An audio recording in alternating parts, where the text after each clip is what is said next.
Здесь и начинается наша история.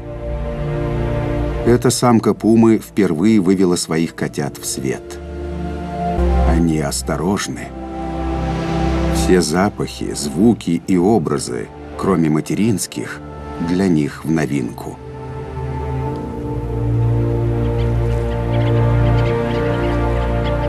Назовем ее Солитария. Она мать-одиночка и искусная охотница. Пумы, подобные ей, бродят по этим склонам более 2 миллионов лет. Она бдительна, поскольку ее котята еще малы.